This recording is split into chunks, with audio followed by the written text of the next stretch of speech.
2018. We're here in Rockford, Illinois, Winnebago County.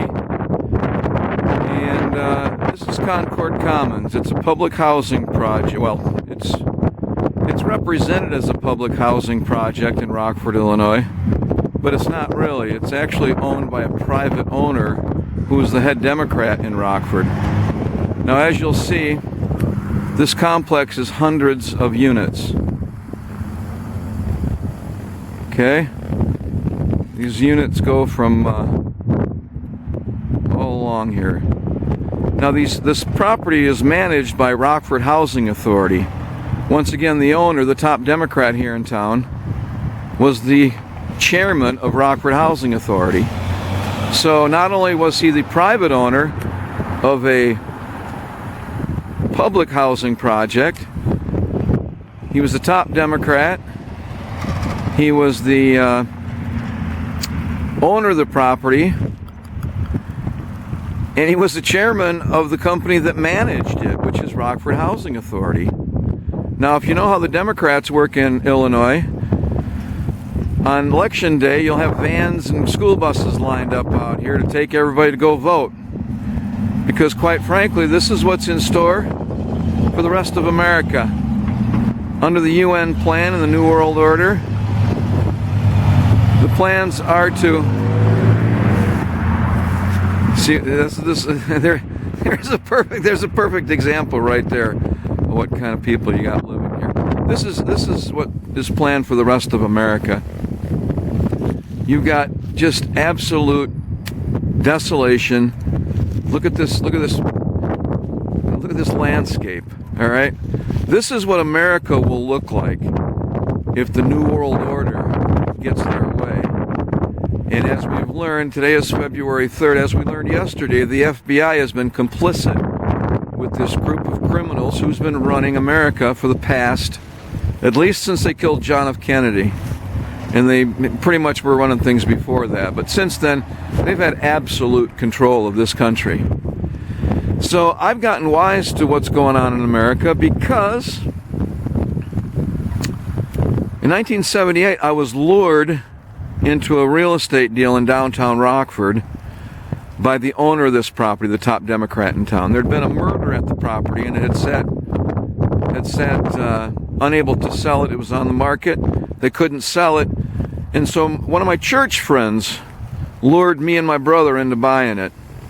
Well, we found out there was a murder there the year before we bought it, and it looked like that this guy, the top Democrat that owns this property, he was a top attorney in town too, and an alderman with the city of Rockford. His son is currently the city attorney for the city of Rockford.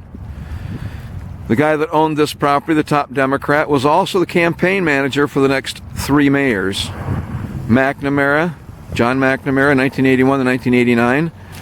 Box from 1989 to 1997. And then Doug Scott after that until 2005. So Tom Meyer was the top Democrat here in town.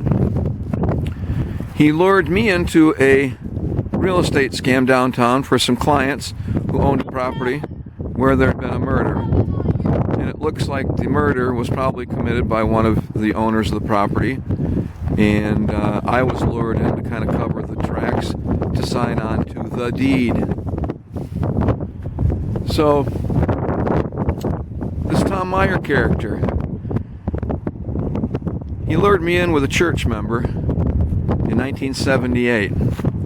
That church member quit a month after I signed on to the property. Within 6 months, he had another agent of his who was a good friend of mine from high school. This good friend of mine from high school is named Bruno. His dad worked for Rockford Housing Authority, for Tom Meyer. This Doug Bruno sent me a letter and promised to take care of the property while I was on my Mormon mission, if I just made him my partner. So I made him my partner. And a couple months later, the city of Rockford condemned my property for no reason after we'd spent about $15,000 on improvements in plumbing and electrical. We went to Tom Meyer and asked him what to do. He said you can't fight City Hall, even though he was City Hall. Well, since then I learned I better become a journalist and figure out what's going on here in Rockford. And so since then I helped start a newspaper called the Rock River Times. And in 25 years, actually in 1996, worked as a journalist for 25 years. In 1996, we discovered that the cocaine from Little Rock, Arkansas, in the murder of the two boys on the tracks, which the Wall Street Journal called the most famous murder mystery in America, was coming to Rockford, Illinois. The cocaine courier that witnessed the murder of Kevin Ives and Don Henry in Saline County, where the country road met the railroad tracks, they stumbled on the CIA cocaine drops. And the guys that were picking up the cocaine were the Saline County prosecutor, allegedly, and two Arkansas state troopers, according to the courier who drove the cocaine to Rockford, Illinois. That murder mystery has never been solved yet. And in that time, I've been targeted by these people, by this cartel, by Tom Meyer, by the top Democrats. And as you'll know and have learned in the FBI MEMO, what this group of people do is they're protected by the FBI, because this all boils down to money. When you follow the money trail, it's all about the money. This Concord Commons here is where the political money comes from for all the dirty votes. Like I say, they line up the buses here on election day. And on election day, all these people are at the mercy of their landlord, the dirty top Democrat in town, Tom Meyer. Tom Meyer died in 2014. I won't say bless his soul. I don't think he had one. But what I found out in the past 6 months is that the person who owns my house was a partner of Tom Meyer. And now here's how that went. In 2002, the real estate partner that Tom Meyer set me up with in 1979, who then ended up getting my building condemned, got picketed by the labor union, who my partner Bruno's dad was the treasurer of. See, it's a cozy little system they got here, and it's all about the money. This is where all the money goes through. It's going to be used against the people here in town, and has been for 40 years. 40 years these guys have been running the show, and they're still in charge. Tom Meyer's son is the campaign manager to the current mayor of Rockford, Tom McNamara. Tom McNamara is named after Tom Meyer. And just to finish up here, how the money trail works, I found out in the past 6 months that the guy that owns my house was the banker, or I should say, he was the largest stockholder in the bank of the bank that mortgaged this property in 1978, October. Concord Commons never had to make a mortgage payment. You following me? Concord Commons never had to make a mortgage payment to Amcor Bank, at least up until 2000, when court records and depositions revealed what had happened. In 2000, there was a lawsuit where Concord Commons was sued because of a girl that had a pot of hot oil tip over on her. The attorney that sued Concord Commons, that sued Tom Meyer, ended up being my attorney in a lawsuit brought on by Tom Meyer's agent, Doug Bruno, in 2002. Larry Morrissey was that attorney. Larry Morrissey took my case in 2002. He fixed my case. He withheld the evidence, missed the 213 disclosure deadline, which left me without evidence to prove up my case. In 2006, they ended up stealing $500,000 from me, this cartel. The agents of Tom Meyer, a judge, an attorney who were law partners, Brian Larkin and Ron Perello.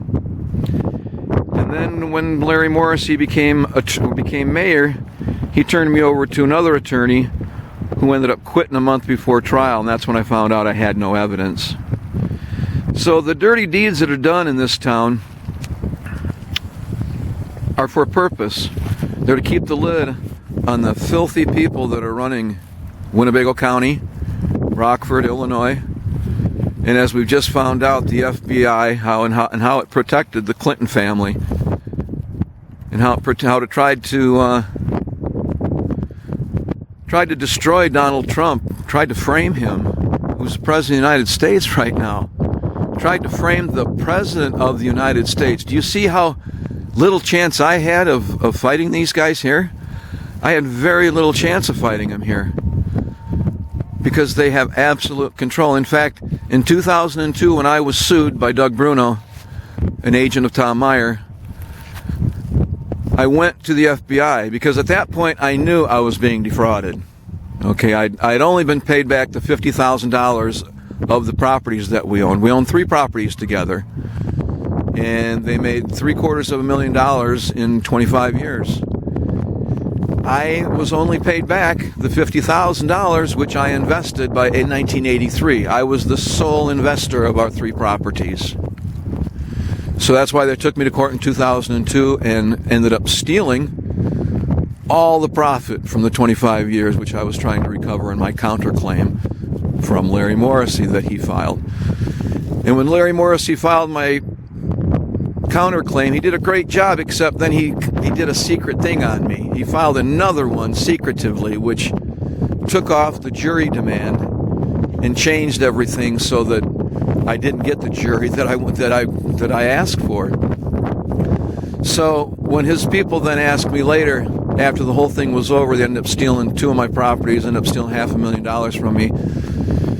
Larry Morrissey's assistant calls me for his father and tells me, hey, we want the rest of your property, man. That happened about 3-4 times until finally I told them, I no longer wish to participate in your fraud. And I never got another call back. So there are ways out of this. I luckily got one on that because I wasn't going to give them any more. I wasn't going to give them any more money for what they had done to me. So before the lawsuit in 2002, I went to the FBI and I brought the stack of documents and showed them how Doug Bruno, my real estate partner, whose handler was Tom Meyer, I took to the FBI agent named Casey Solana here in Rockford. Took a stack of documents from the bank. And I told him that the banker at Bank One, Richard Bystrom III, had taken my name off the account. Taken my name off the checking account. That's how they were able to steal my money. From 1992 to 2000, they had taken my name off all the records of the partnership account, of our real estate partnership. Went to the FBI, sat in front of Casey Solana. I thought, this can be a good meeting. My old scoutmaster was an FBI agent. I grew up Mormon. And this seems like a long way from Salt Lake City, but trust me, it connects. Because the guy, the banker, who was the largest stockholder in Amcor Bank loaned the money for Tom Meyer, never had to make a payment. The largest stockholder was my Mormon bishop, who later became a stake president in the Mormon Church and a general authority in the Mormon Church. His father is in line to be the president and prophet of the Mormon Church. His father was a CIA recruiter at BYU, Brigham Young University, from 1970 to 1980, when they recruited more FBI and CIA agents than any other private college or public in the United States. The president of BYU then became a general authority, or became an apostle. He'd never served a mission. He'd never been a bishop, never been a stake president, never been a mission president. He went straight from University of Chicago as a professor in law, Rockefeller University, right to the apostleship of the Mormon Church, and next in line to be the next prophet of the Mormon Church. So as an apostle today, we just had Thomas B. Monson die a couple weeks ago. Russell M. Nelson is the new prophet of the church. But here's the catch. People don't know that the corporate structure in the church puts the president as the sole beneficiary of the assets of the church. Right now, as the Mormon church sits, there is the possibility that if this father-in-law of the owner, the former owner of Amcor Bank that financed Concord Commons, the largest cocaine outlet in Winnebago County for 40 years, if this man gets hold of the presidency of the Mormon Church, he can sign over the assets of the $1 billion of the Mormon assets all across the country, can sign it all over to the New World Order and the CIA, and Joseph Smith's work will all be in vain. Joseph Smith was the founder of Mormonism. He translated a book called the Book of Mormon. That Book of Mormon has one message, which is the most predominant theme of the whole book, which is satanic secret combinations or conspiracies in the last days would attempt to take over America and the world, and they would do it through theft, deception, and what the Book of Mormon calls Gadianton robbers. These thieves and Satanists that Joseph Smith identified in 1830, or I should say 1829, when the book was first finished. That book foretold that these satanic secret conspirators would infiltrate government and his own church. I have been targeted by the son-in-law of the next in line for the head of the Mormon Church, who I believe is there to destroy the good people, the good Christians of the Mormon Church. And I say this is a long way from Salt Lake City, but not that far from the history of the church, because the founder of Winnebago County was Stephen Mack. Stephen Mack was Joseph Smith's uncle. Joseph Smith's mother was Lucy Mack Smith. Her brother was Stephen Mack. Stephen Mack was a fur trader in the early 1800s, came here and founded Macktown, which is up by Rockton, Illinois. He married an Indian princess named Hananiga, who the high school in Rockton, Illinois is currently named after. So I've been targeted for 40 years because at 12 years old, I was introduced to another apostle named Ezra Taft Benson at the Chicago Steakhouse at Wilmette, Illinois. When I was 12 years old, he told me to read a book called None Dare Call It Conspiracy. And he told me about these secret combinations that were going to take over the church and the government of the United States and the world if people let them. So I'm here to show you that for 40 years I've been fighting these bastards, and I need some help. I need some help because they're a little bit above my pay grade. Although I did start a newspaper and fought them as long as I could, they're getting the upper hand on me right now. And as we know, with yesterday and the FBI secret memo, the secret memo that's been released, the congressional analysis of how the FBI has been converting justice for the past, well, at least the past 2 or 3 years. But I can guarantee you, since my visit from the FBI in 2002, when I showed them the evidence, and he looked me in the eye, and he says there will not be an investigation. So I started writing down on my pad, there will not be an investigation. I said, why won't there be an investigation? He says, we protect the bank's rights, not yours. Now, let me say that again.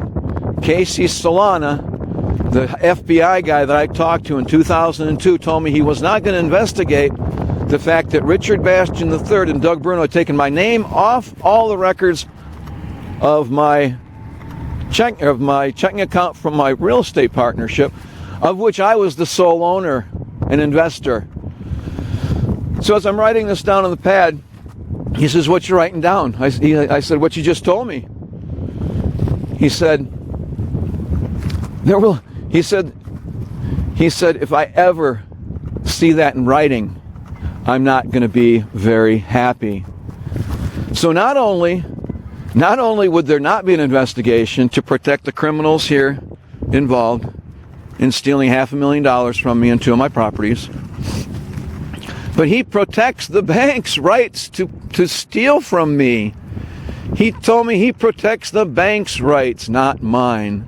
And if I ever put it in writing, he wouldn't be very happy. Well, sorry, Casey, to make you unhappy today, but that's just the way it goes.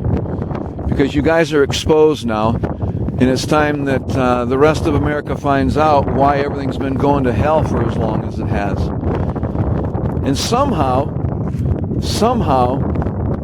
my own Mormon church, Deseret News, the spokesperson for the Mormon Church, told everybody to vote for Hillary Clinton in this past election.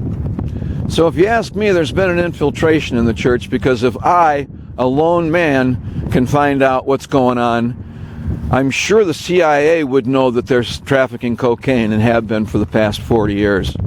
And as we know, the higher-ups in the Mormon Church are very well connected to the CIA, at least the bad ones. And it's about time that everybody learn what's going on. So one more point. That son-in-law of next in line to be Mormon president, prophet, he's the owner of my property now, because these Mormon friends of mine stepped in to help me when the church, or I should say when the